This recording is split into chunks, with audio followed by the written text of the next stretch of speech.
सिर्फ एक रोटी और उसके ऊपर रखी या एक मामूली सी दिखने वाली चीज, इस मौनी अमावस्या पर अगर आपने गौ माता को खिला दिया तो बरसों की गरीबी और दुर्भाग्य पल भर में नष्ट हो जाएगा। लेकिन ध्यान रहे, ये उपाय किसी को बताना नहीं है, चुपचाप करना है। आखिर क्या है वह जादुई चीज जो सीधा आपकी किस्मत के दरवाजे खोल देगी? जानने के लिए इस वीडियो को अंत तक और बहुत ध्यान से देखिएगा। नमस्कार दोस्तों और मेरे प्यारे भाइयों और बहनों, आप सभी को मेरा प्रेम भरा राधे राधे। आज का यह वीडियो कोई साधारण वीडियो नहीं है, ये आपके जीवन का वह टर्निंग पॉइंट साबित हो सकता है जिसकी तलाश आपको वर्षों से थी। आज हम जिस विषय पर बात करने जा रहे हैं वह इतना गहरा और इतना प्रभावशाली है कि अगर आपने इसे सच्चे मन से सुन लिया और समझ लिया तो मान लीजिए कि आपके जीवन के सारे संकट कटने वाले हैं। हमारे प्राचीन ऋषि मुनि जिस ज्ञान को हम तक पहुंचाना चाहते थे, आज मैं वही ज्ञान आपके सामने खोलने जा रहा हूं। बात हो रही है मौनी अमावस्या की।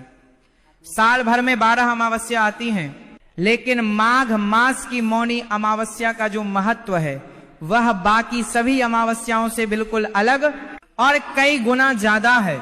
ये वह दिन है जब ब्रह्मांड की सारी सकारात्मक और आध्यात्मिक शक्तियां जागृत होती हैं। अक्सर मेरे पास लोग आते हैं और कहते हैं कि महाराज जी, हम बहुत परेशान हैं, सुबह से शाम तक कोल्हू के बैल की तरह काम करते हैं, पसीना बहाते हैं, लेकिन हाथ में पैसा नहीं टिकता, कर्ज है कि उतरने का नाम नहीं लेता, और घर में बीमारी ने डेरा डाल रखा है, बच्चों की शादी नहीं हो रही, या फिर घर में रोज क्लेश होता है, भाई भाई से लड़ रहा है और पति पत्नी में अनबन है। अगर आप भी इनमें से किसी भी समस्या से जूझ रहे हैं तो आज का यह वीडियो सिर्फ और सिर्फ आपके लिए है। आज मैं आपको कोई महंगा अनुष्ठान नहीं बताने वाला, मैं आपको कोई हजारों लाखों का यज्ञ करने को नहीं कहूंगा। मैं आपको एक ऐसा छोटा सा लेकिन अचूक उपाय बताने जा रहा हूं जो सीधा हमारी गौ माता से जुड़ा है। गौ माता यह शब्द ही अपने आप में पूर्ण है।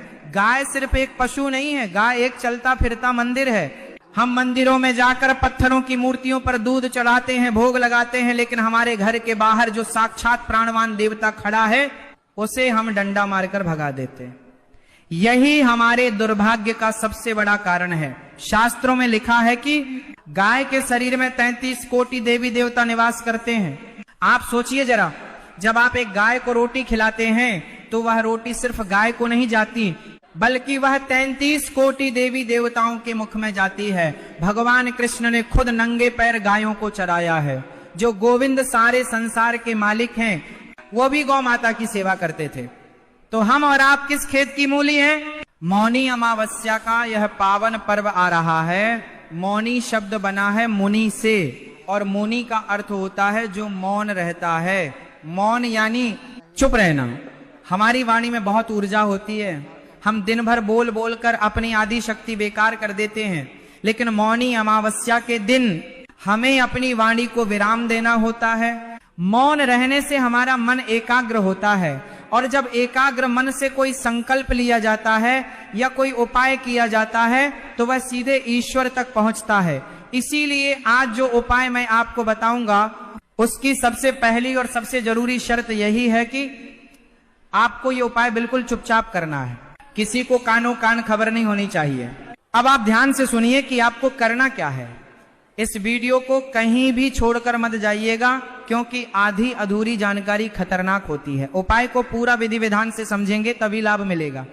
यानी सूर्य निकलने से पहले, उठते ही सबसे पहले अपनी हथेलियों के दर्शन करें और धरती माता को प्रणाम करें। इसके बाद स्नान करें। अगर आप गंगा, यमुना या किसी पवित्र नदी के पास रहते हैं तो वहां जाकर डुबकी लगाएं। लेकिन अगर आप शहर में रहते हैं और नदी दूर है तो चिंता की कोई बात नहीं है, आप अपने घर में ही नहाने के पानी में थोड़ा सा गंगा जल मिला लें। भाव करें कि आप गंगा में ही स्नान कर रहे हैं, हर हर गंगे बोलते हुए स्नान करें। स्नान करने के बाद साफ सुथरे कपड़े पहने, काले या नीले कपड़े उस दिन न पहने तो बेहतर होगा, पीले या सफेद वस्त्र धारण करें। इसके बाद आप अपने घर के मंदिर में जाएं, घी का दीपक जलाएं, भगवान विष्णु और माता लक्ष्मी का ध्यान करें, अपने पितरों को याद करें। अमावस्या का दिन पितरों का दिन होता है। हमारे पूर्वज जो इस दुनिया से जा चुके हैं वह इस दिन हमारे घर के दरवाजे पर आते हैं। वह उम्मीद करते हैं कि उनके वंशज उनके लिए कुछ दान पुण्य करेंगे। अगर हम उन्हें खाली हाथ लौटा देते हैं तो वह निराश होकर चले जाते हैं और हमें श्राप दे देते हैं, जिसे हम पितृदोष कहते हैं। और जिस घर में पितृदोष होता है वहां कभी बरकत नहीं हो सकती। वहां 1 रुपया आएगा तो 1.25 रुपया खर्च होगा। इसलिए पितरों को खुश करना बहुत जरूरी है। अब आता है मुख्य उपाय। जब आपके घर में रसोई में खाना बने तो आपको एक विशेष रोटी बनानी है। ये रोटी बाकी रोटियों जैसी नहीं होगी। इस रोटी का आकार थोड़ा बड़ा रखें। इसे बनाते समय आपका मन बिल्कुल शांत होना चाहिए। मन में कोई गुस्सा, कोई चिड़चिड़ापन नहीं होना चाहिए। मन में सिर्फ भगवान का नाम हो। आप मन ही मन ओम नमो भगवते वासुदेवाय या राधे राधे जप सकते हैं, लेकिन मुंह से आवाज नहीं निकालनी है, चुप रहना है। जब रोटी बन जाए तो उसे एक अलग थाली में निकाल लें। अब इस रोटी पर आपको वह जादुई चीज रखनी है जो आपकी किस्मत की चाबी है। वह चीज है गुड़ और काले तिल। जी हां, गुड़ और काले तिल। अब आप सोचेंगे कि यही 2 चीजें क्यों? तो इसके पीछे का विज्ञान और ज्योतिष समझ लीजिए। गुड़ सूर्य का प्रतीक है। सूर्य जो हमें तेज देता है, मान सम्मान देता है। और काले तिल शनि और राहु केतु के दोषों को दूर करते हैं। साथ ही तिल का प्रयोग पितरों की तृप्ति के लिए किया जाता है। जब रोटी पर आप शुद्ध देसी घी लगाते हैं और उस पर गुड़ और काले तिल रखते हैं तो ये एक ऐसा दिव्य भोग बन जाता है जो बड़े बड़े यज्ञों से भी ज्यादा फलदायी है। रोटी तैयार हो गई। अब आपको घर से निकलना है। नंगे पैर जाएं तो और भी अच्छा है, नहीं तो चप्पल पहन सकते हैं। हाथ में रोटी लें। ध्यान रहे कि रोटी को किसी प्लास्टिक की पन्नी या गंदे कागज में न रखें। आप इसे किसी साफ कागज या पत्तल पर रख सकते हैं या फिर सीधे अपने हाथ पर रख लें।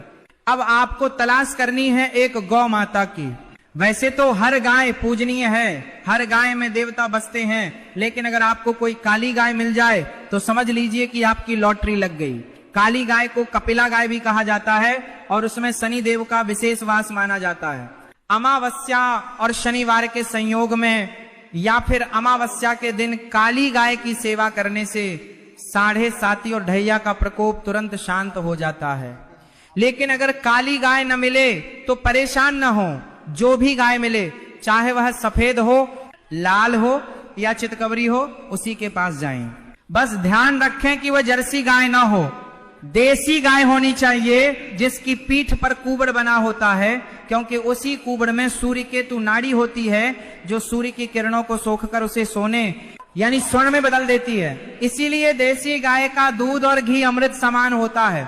जब आप गाय के पास पहुंचें तो सबसे पहले दूर से ही उन्हें दंडवत प्रणाम करें। मन ही मन उनसे प्रार्थना करें, हे गौ माता, मैं एक तुच्छ प्राणी आपकी शरण में आया हूँ। मेरे जीवन में जो भी दुख है, जो भी दरिद्रता है, आपको माता मैं कैसी जो भी दुख है, मैं कैसी तुच्छ प्राणी आपकी शरण में आया हूँ, उसे दूर करो। इसके बाद बड़े ही प्रेम से और आदर के साथ वह गुड़ और तिल वाली रोटी गाय के मुख के पास ले जाएं। यहाँ एक बहुत बड़ी गलती लोग करते हैं। लोग डरते डरते रोटी फेंक कर गाय को देते हैं। ऐसा नहीं करना है। आपको अपने हाथों से खिलाना है। जब गाय की जीभ आपकी हथेली को स्पर्श करेगी तो एक चमत्कार होगा। शास्त्रों में कहा गया है कि गाय की जीभ में वरुण देवता का वास है। गाय की जीभ बहुत खुरदरी होती है। जब वह खुरदरी जीभ आपकी हाथ की रेखाओं पर फिरेगी तो मान लीजिए कि वह आपकी सोई हुई किस्मत को जगा रही है। वह आपकी हाथ की लकीरों में जो दुर्भाग्य लिखा है उसे मिटाकर वहां सौभाग्य लिख रही है। यह स्पर्श बहुत महत्वपूर्ण है। इस स्पर्श को महसूस करें। जब गौ माता रोटी खा ले तो उसके बाद एक और छोटा सा काम करना है जो इस उपाय को पूरा करेगा। गाय के गले के नीचे लटकती हुई खाल होती है जिसे गल कंबल कहते हैं। आपको उस गल कंबल को अपने हाथ से सहलाना है, प्यार से उस पर हाथ फेरना है। कहते हैं कि गाय के उस हिस्से में साक्षात बृहस्पति देव का वास होता है। जब आप वहां हाथ फेरते हैं तो आपका गुरु ग्रह मजबूत होता है, और जिनका गुरु मजबूत होता है उनके पास ज्ञान और धन दोनों की कभी कमी नहीं होती। इसके बाद गाय की परिक्रमा करें। अगर जगह है तो 4 बार परिक्रमा करें। अगर जगह नहीं है तो अपनी ही जगह पर गोल घूम जाएं और गाय के पीछे के पैरों की धूल लेकर अपने माथे पर तिलक लगाएं। ये धूल किसी भी तीर्थ की रस से कम नहीं है। ये सब करते समय याद रखिएगा कि आपको मौन रहना है, एक शब्द भी मुंह से नहीं निकालना है। अगर कोई रास्ते में मिल जाए और पूछे कि कहां जा रहे हो तो इशारे से मना कर दें या जवाब न दें, अपना काम पूरा करके ही दम लें। अब मैं आपको एक सत्य घटना सुनाता हूं जो गौ सेवा की महिमा को सिद्ध करती है। एक बार एक बहुत ही गरीब आदमी था, उसका नाम था रामदीन। रामदीन के पास न रहने को ढंग का घर था, न खाने को अनाज। वो बहुत मेहनत करता था, मजदूरी करता था, लेकिन फिर भी उसका गुजारा नहीं होता था। ऊपर से उसकी पत्नी बीमार रहती थी। उसने बहुत इलाज कराया लेकिन कोई फायदा नहीं हुआ, सब कुछ बिक गया। वह हताश होकर आत्महत्या करने के विचार से नदी किनारे गया। वहां उसे एक साधु मिले। साधु ने उसकी उदासी का कारण पूछा। रामदीन ने रोते हुए अपनी सारी कहानी बता दी। साधु महाराज ने मुस्कुराते हुए कहा कि बेटा, तूने जीवन भर अपनी मेहनत पर भरोसा किया लेकिन अपने पुण्य कर्मों पर ध्यान नहीं दिया। तेरे पितर तुझसे नाराज हैं, इसीलिए तेरा कमाया हुआ धन पानी की तरह बह जाता है। साधु ने उसे यही उपाय बताया जो मैं आज आपको बता रहा हूं। साधु ने कहा कि आने वाली मौनी अमावस्या को तू चुपचाप एक रोटी बना और उस पर गुड़ तिल रखकर काली गाय को खिला दे, और यह नियम बना ले कि रोज पहली रोटी गाय को देगा। रामदीन ने मरता क्या ना करता की तर्ज पर साधु की बात मान ली। मौनी अमावस्या आई, उसने बिल्कुल वैसा ही किया जैसा संत ने बताया था। उसने मौन रहकर बड़े भाव से गाय को गुड़ और तिल वाली रोटी खिलाई। उस दिन उसे अंदर से एक अजीब सी शांति महसूस हुई। उसे लगा जैसे उसके सिर से कोई बहुत भारी बोझ उतर गया हो। वह घर आया, धीरे धीरे चमत्कार होना शुरू हुआ। अगले ही दिन उसे एक ऐसी जगह काम मिल गया जहां उसे पहले से दुगनी मजदूरी मिलने लगी। उसकी पत्नी की सेहत में सुधार आने लगा। जिस डॉक्टर की दवा असर नहीं कर रही थी, उसी दवा ने काम करना शुरू कर दिया। रामदीन ने गौ सेवा नहीं छोड़ी। वह रोज अपने हिस्से की एक रोटी गाय को खिलाता। देखते ही देखते साल भर के अंदर रामदीन का अपना पक्का मकान बन गया। उसके घर में दूध घी की नदियां बहने लगीं। जो लोग उसे गरीब समझकर ताना मारते थे, आज वही उससे सलाह लेने आने लगे। ये है गौ माता की कृपा का साक्षात उदाहरण। और ऐसी एक नहीं, हजारों कहानियां हमारे आसपास मौजूद हैं। आज के आधुनिक युग में हम विज्ञान की बात करते हैं, तो चलिए मैं आपको इसका वैज्ञानिक पहलू भी बता देता हूं। गाय एकमात्र ऐसा प्राणी है जो ऑक्सीजन लेता है और ऑक्सीजन ही छोड़ता है। गाय के पास जाने से हमारी ऑरा यानी आभा मंडल शुद्ध होता है। गाय के शरीर से निरंतर एक सकारात्मक ऊर्जा निकलती रहती है।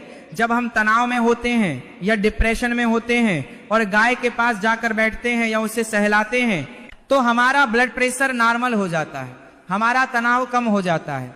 ये बात अब विदेशी वैज्ञानिक भी मान रहे हैं और वहां लोग काउ कडलिंग थेरेपी के नाम पर हजारों रुपए खर्च कर रहे हैं सिर्फ गाय को गले लगाने के लिए। और हमारे यहाँ यह खजाना मुफ्त में उपलब्ध है, फिर भी हम इसकी कद्र नहीं करते। दोस्तों, मौनी अमावस्या का यह उपाय आपको मालामाल बना सकता है। लेकिन मालामाल का अर्थ सिर्फ नोटों की गड्डी नहीं है। असली धन है निरोगी काया। अगर आपके पास करोड़ों रुपए हैं लेकिन आप बिस्तर पर पड़े हैं तो वह पैसा किस काम का? असली धन है संस्कारी संतान। अगर बच्चे लायक निकल जाएं तो झोपड़ी भी महल बन जाती है, और अगर बच्चे नालायक हों तो महल को भी खंडहर बना देते हैं। असली धन है मन की शांति। गौ माता की सेवा से ये सब आपको मिलता है। मैं तो कहता हूं कि जिस घर में पहली रोटी गाय के लिए निकलती है उस घर की तरफ देखने की हिम्मत यमराज भी नहीं करते। उस घर में अकाल मृत्यु नहीं होती, उस घर में कोई भूखा नहीं सोता। लेकिन आजकल हम क्या करते हैं, पहली रोटी गाय के लिए निकालने की बजाय हम कहते हैं कि यह तो जल गई है या टेढ़ी मेढ़ी बन गई है, इसे गाय को दे दो। या फिर जो रात का बचा हुआ बासी खाना होता है वह हम गाय को डालते हैं। यह सेवा नहीं है, ये तो आप गाय का अपमान कर रहे हैं। आप गाय को डस्टबिन समझ रहे हैं। याद रखिए, जैसा अन्न आप दान करेंगे वैसा ही फल आपको मिलेगा। अगर आप सड़ा गला खिलाएंगे तो आपका जीवन भी सड़ा गला हो जाएगा, और अगर आप प्रेम से ताजी और चुपड़ी हुई रोटी खिलाएंगे तो आपका जीवन भी प्रेम और स्नेह से भर जाएगा। तो इस मौनी अमावस्या पर एक संकल्प लें। ये संकल्प किसी और के लिए नहीं बल्कि अपने खुद के भले के लिए है। संकल्प लें कि हम अपने धर्म और अपनी संस्कृति से जुड़ेंगे, हम अपनी गौ माता की रक्षा करेंगे। आज गायें सड़कों पर पॉलीथीन खाने को मजबूर हैं, उन्हें डंडे मारे जाते हैं, उन पर तेजाब फेंका जाता है। ये देखकर दिल दहल जाता है। जिस देश में गाय को माता कहा जाता है, वहां गाय की यह दुर्दशा क्यों है? इसके जिम्मेदार हम और आप ही हैं, क्योंकि हमने सेवा करना छोड़ दिया है। हमने अपने घरों के दरवाजे गाय के लिए बंद कर लिए हैं। अगर हर हिंदू अपने घर से सिर्फ एक रोटी गाय के लिए निकाले तो भारत में कोई भी गाय भूखी नहीं रहेगी और ना ही सड़कों पर कचरा खाएगी। और जब गाय खुश रहेगी तो यह धरती खुश रहेगी, प्रकृति खुश रहेगी, और जब प्रकृति खुश होगी तो हम सब खुश रहेंगे। एक बात और जो बहुत जरूरी है, जब आप यह उपाय करें तो पूर्ण श्रद्धा और विश्वास के साथ करें।